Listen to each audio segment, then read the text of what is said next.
I lost my virginity wearing that fucking clothing, bro. I was working there, bro, and man, one night. Well, I don't know what you believe. Every fucking baseball season is hot all over the country. Where you were? Yeah, and I don't work carrying stuff around. Boston's Houston, they have the Astrodome. Boston Yankees got Yeah, to I play can't in imagine death. being a hot dog I vendor. was at a fucking Dodger game once where Ralphie, God bless his soul, he just Hey there, buddy. He just won comic standing, and he fucking was spending money as soon as it was coming in, and he got us 3 tickets to go see Roger Clemens pitch against the Dodgers, and we all fucking went, and it was right as the sun was melting us. We were right there where the sun just kills you. We didn't know. And when you get there, we're like, damn, it's empty around here. Because people know not to sit there. Like Dodger people, Yeah. it's empty. They're out there in the It's stands in empty. the hallway. He got those tickets like an hour before. Like we could see Clemens' hairs on his nose and shit. Jesus. But nobody sits there because people who do sit there with umbrellas and suntan lotion on. We're 3 fat fucks. Me eating edibles. That's when we were going. Oh, no. We were going to the store next to Duke's. It was the black people that used to run it on Sunset. And they had big chocolate cakes that were delicious. We're at the fucking Dodger game eating cakes, getting stoned, and also after 3 innings, we're like, bro, we had puddles under our arms. My fucking scalp had a sunburn. I'm like, we gotta go. Now I get cheap tickets. I go twice a year with the kids, and I get cheap tickets. A bunch of us, the kids get together, and I'll tell you what, it's a great time. I get the reserve parking. I walk up those stairs right there. I hook a fucking left. I get on the elevator up, and I have a great time. And I take her with 10 of her girlfriends, the church, the preschool, and I'll tell you what, it's a great time. I love baseball season. Me too. I just don't go as much as I fucking could. I got to be in New York for a month, and I made Ari a promise that we're going to at least go to one Yankee game and get a $15, a $20 cheesesteak. Why not? You only live once. Walk the fucking things. You know, baseball, it's like this time of the year. Greg Garcia fucking hit me up to pick a bracket. The winner gets $7,500, $2,500 cash, and $5,000 went to a charity of your choice. And I couldn't figure out who to pick. I didn't even know who to pick. I mean, Duke is the obvious one, North Carolina. But there's always that come from behind team. Yeah. The motherfuckers that squeak each game by one. Irvine, UC. Are they still alive? No, they're done. They're done, yeah. Next year, Anteaters. That was the only. But they were on. That was the only California school that made it, right? Yeah. How many teams are we down to now? 16? I don't know. 16? It's a sweet 16. Sweet 16, baby. That's why, yeah. It was pretty exciting. I watched a couple games. I saw fucking Duke just kill somebody.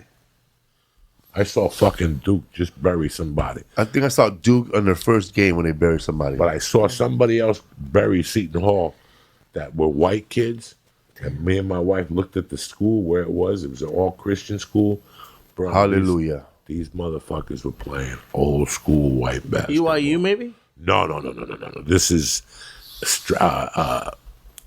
Stroudsburg, South Carolina. Like, that's how small this... And it's not called Stroudsburg. Don't quote me on that. Whoever beat Seton Hall in the first round. Look who beat Seton Hall in the first round. How many times they were disciplined? Let me tell you something. They played white basketball to the T. The defense, the passing. They had a white kid on there that was, and they probably lost by now because they were just too small of a school. So whoever beat Seton Hall in the first round. What kind of offense they were running? Probably a squad. But they were doing a lot of passing, huh?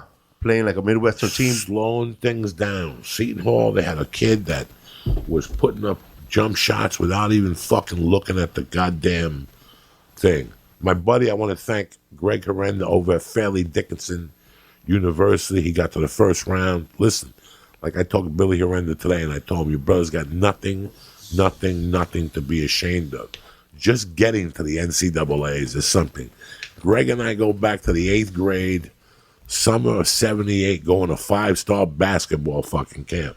So for him to even make it to the fucking, who'd they lose to? Warford College in Spartanburg, South Carolina. Spartanburg. Dog, and who'd they lose to, the poor guys? Let's see here.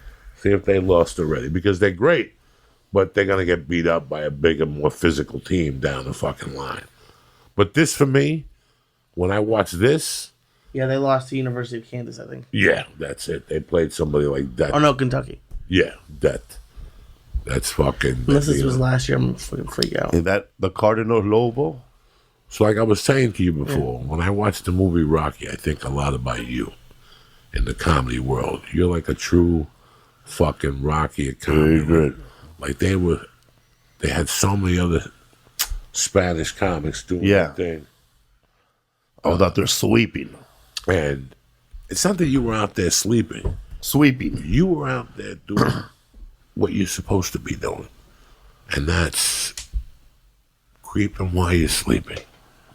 It's going out and doing 3 spots a day. And you never complained. We never talked. In those days, you and I never spoke about acting.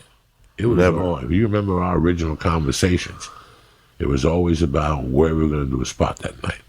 Where's the spot tonight? Dog, I got no money. Where's the spot tonight? Well, let me make a call. And you would call some... Call Fly. Yes. Call Casa Fly. Latina.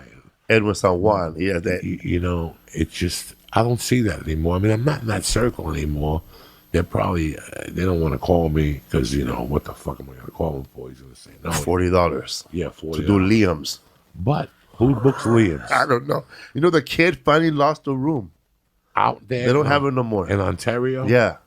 He lost it. It's done no more. No more Liam's. That was a long... Dude, he booked me one time, paid me $150. Then I saw the flyer.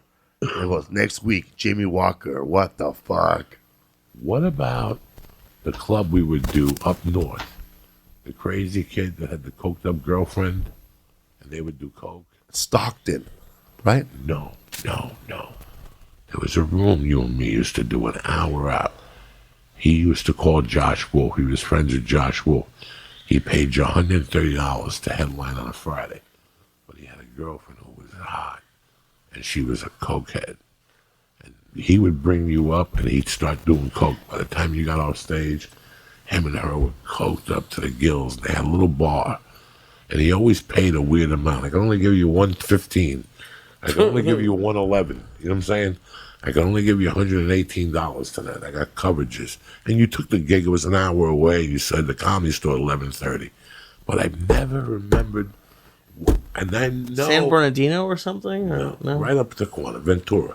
You and I discussed it because the girl, we did coke with the girl. Oh, I know you're talking about. It was a hot white girl. It was a room over there up north, and the kid. It was Ventura, and you had to Ventura. make it right. And it was 805 dark. Comedy. Yes, 805. Hey, you know that guy you're talking about? I saw him in a documentary. He does pretty good air guitar. We're going in like fucking Marines. You understand me? Welcome to church, motherfucker.